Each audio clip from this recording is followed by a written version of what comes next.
ನಮಸ್ಕಾರ. ಎಲ್ಲರೂ ಹೇಗಿದ್ದೀರಾ? ಎಲ್ಲರೂ ಚೆನ್ನಾಗಿದ್ದೀರಾ ಅಂದ್ಕೊಂಡಿದ್ದೀನಿ. ನಾನು ಕೂಡ ಚೆನ್ನಾಗಿದ್ದೀನಿ. ಬನ್ನಿ ಇವತ್ತಿನ ಹೊಸ ವಿಡಿಯೋ ಏನಿದೆ ಅಂತ ನೋಡೋಣ. ಯಾರೆಲ್ಲ ಹೊಸದಾಗಿ ನನ್ನ ಚಾನಲನ್ನು ನೋಡ್ತಾ ಇದ್ದೀರಾ, ವೀಡಿಯೋಸ್ಗಳನ್ನ ನೋಡ್ತಾ ಇದ್ದೀರಾ, ಆದಷ್ಟು ಸಬ್ಸ್ಕ್ರೈಬ್ ಮಾಡಿಕೊಂಡು ವೀಡಿಯೋಸ್ಗಳನ್ನು ನೋಡಿ, ಶೇರ್ ಮಾಡಿ, ಲೈಕ್ ಮಾಡಿ, ಕಮೆಂಟ್ ಮಾಡಿ. ಬಂದು ಕಾಫಿ ಡೇಗೆ ಕರ್ಕೊಂಡು ಹೋಗ್ತೀನಿ ಅಂತ ಹೇಳ್ತಿದ್ದಾಳೆ. ಭಾಳ ಅಪರೂಪಕ್ಕೆ.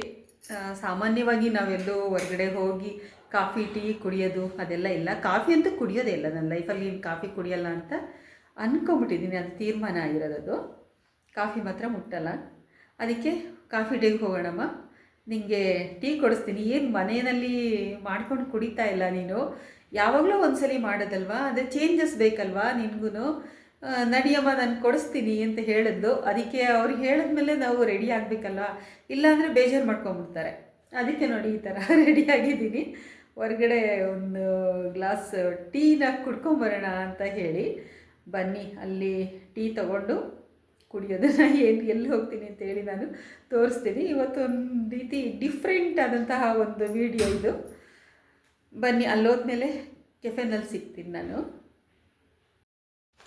ನೋಡಿ, ನಾನು ಕಾಫಿ ಕೆಫೆಗೆ ಬಂದಿದ್ದೀನಿ. ಮನೆ ಹತ್ರನೇ ಇತ್ತು, ದೂರ ಎಲ್ಲೂ ಇಲ್ಲ, ದೂರ ಹೋಗಿಲ್ಲ, ಸಿಟಿಗಳ ಕಡೆಗೆಲ್ಲ ಹೋಗಿಲ್ಲ. ಯಾಕೆಂದರೆ ಅವಳಿಗೂ ಫ್ರೀ ಇಲ್ಲ.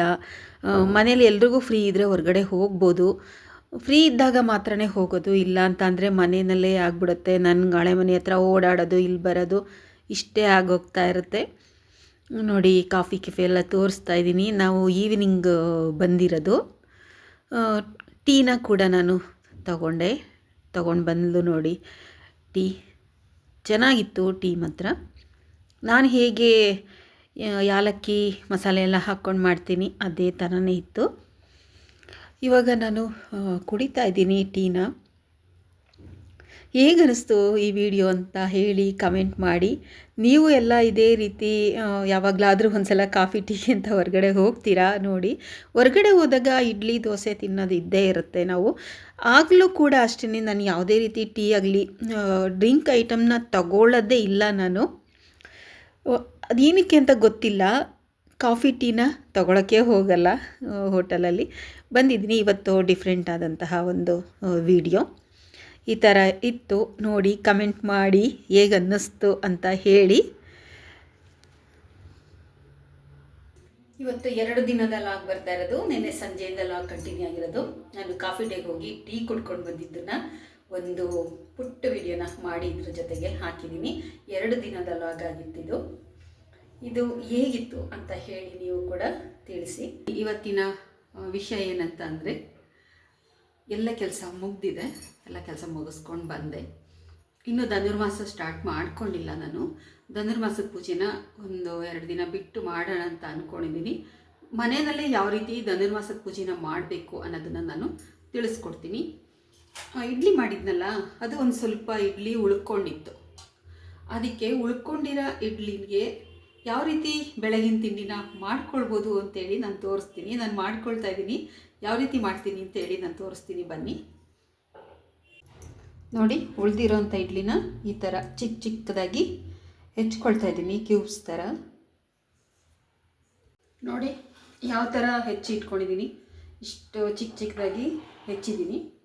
ಇವಾಗ ಇದಕ್ಕೆ ನಾನು ಒಗ್ಗರಣೆ ಹಾಕ್ತೀನಿ. ಒಂದು ಬಾಣಲಿ ಇಟ್ಕೊಂಡು ಎಣ್ಣೆನ ಹಾಕ್ಕೊಂಡಿದ್ದೀನಿ. ಅದಕ್ಕೆ ಸಾಸಿವೆ, ಜೀರಿಗೆ, ಸೋಂಪನ್ನು ಹಾಕ್ಕೊಳ್ತಾ ಇದ್ದೀನಿ ಒಗ್ಗರಣೆಗೆ. ನೋಡಿ, ಇವಾಗ ಮೆಣಸಿನ್ಕಾಯಿ ಕೂಡ ಹಾಕ್ಕೊಳ್ತೀನಿ. ಹಸಿ ಮೆಣಸಿನ್ಕಾಯಿನ ಚಿಕ್ಕದಾಗಿ ಹೆಚ್ಚಿಟ್ಕೊಂಡಿದ್ನಲ್ಲ ಅದನ್ನು ಕೂಡ ಹಾಕ್ಕೊಂಡಿದ್ದೀನಿ. ಚೆನ್ನಾಗಿ ಸ್ವಲ್ಪ ಮೆಣಸಿನ್ಕಾಯಿ ಫ್ರೈ ಆಗಬೇಕು. ಅದಾಗಿದ ತಕ್ಷಣ ನಾನು ಈರುಳ್ಳಿ ಕೂಡ ಹಾಕ್ಕೊಳ್ತಾ ಇದ್ದೀನಿ. ಇವಾಗ ತುಂಬಾ ಚೆನ್ನಾಗಿರುತ್ತೆ, ಒಂದು ಸಲ ಮಾಡ್ಕೊಂಡು ತಿನ್ನಿ.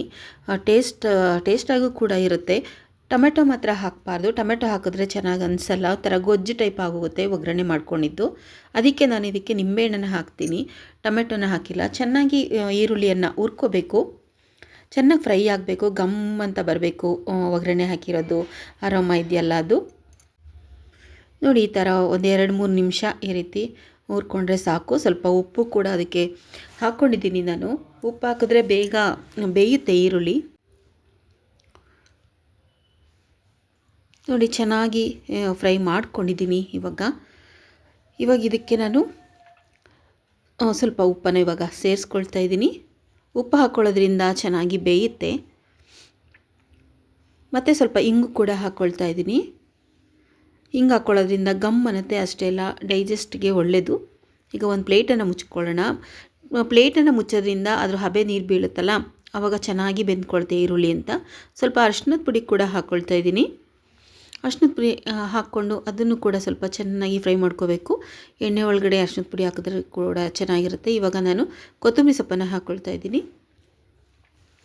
ಅದನ್ನು ಕೂಡ ಚೆನ್ನಾಗಿ ಹುರ್ಕೊಳ್ಳೋಣ. ಇವಾಗ ಎಲ್ಲ ರೆಡಿ ಆಯಿತು. ರೆಡಿ ಆಗಿದ ತಕ್ಷಣ ಇವಾಗ ನೋಡಿ ನಿಂಬೆಹಣ್ಣು ಹಾಕ್ಕೊಳ್ತಾ ಇದ್ದೀನಿ. ಹೇಳಿದ್ನಲ್ಲ ನಾನು ಟೊಮೆಟೊ ಹಾಕ್ಕೊಳ್ತಾ ಇಲ್ಲ ಅಂತ. ಟೊಮೆಟೊ ಹಾಕ್ಕೋಬೇಡಿ, ಚೆನ್ನಾಗಿರಲ್ಲ. ನಿಂಬೆಹಣ್ಣು ರಸ ಬಿದ್ದರೆ ತುಂಬಾ ಟೇಸ್ಟ್ ಅನಿಸುತ್ತೆ. ಇವಾಗ ಇದನ್ನು ಕೂಡ ಸ್ವಲ್ಪ ಹಂಗೆ ಬಿಸಿ ಮಾಡಿಕೊಂಡು ಇದನ್ನು ಹಾಕ್ಕೊಳ್ತಾ ಇದ್ದೀನಿ. ನೋಡಿ ಇಡ್ಲಿನ ಹೆಚ್ಚಿಟ್ಕೊಂಡಿದ್ನಲ್ಲ, ಪುಟ್ಟದಾಗಿ ಕಟ್ ಮಾಡಿಕೊಂಡು ಅದನ್ನು ಸೇರಿಸ್ಕೊಳ್ತಾ ಇದ್ದೀನಿ. ತುಂಬ ಟೇಸ್ಟಾಗಿರುತ್ತೆ. ಉಳಿದ್ರೆ ಈ ಥರ ಮಾಡ್ಕೊಳ್ಳಿ, ತುಂಬಾ ರುಚಿ ಅನಿಸುತ್ತೆ ತಿನ್ನೋದಕ್ಕೆ.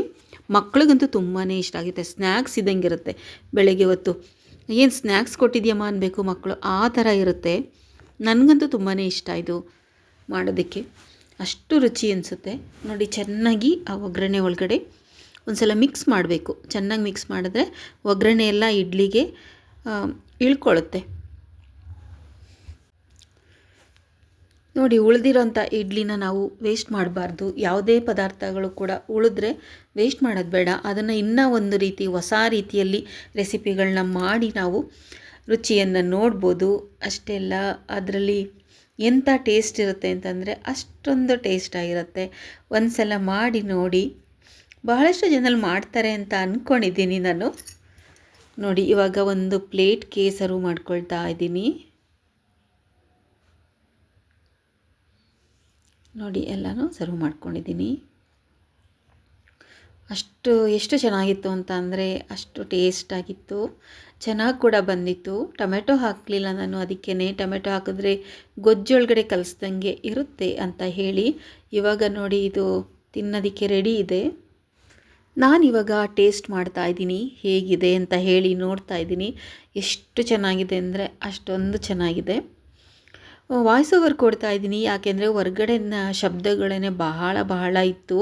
ಅದರಿಂದ ನಾನು ವಾಯ್ಸ್ ಓವರ್ ಕೊಡ್ತಾ ಇದ್ದೀನಿ. ಯಾರಿಗೆಲ್ಲ ಈ ವಿಡಿಯೋ ಇಷ್ಟ ಆಯಿತು ಲೈಕ್ ಮಾಡಿ.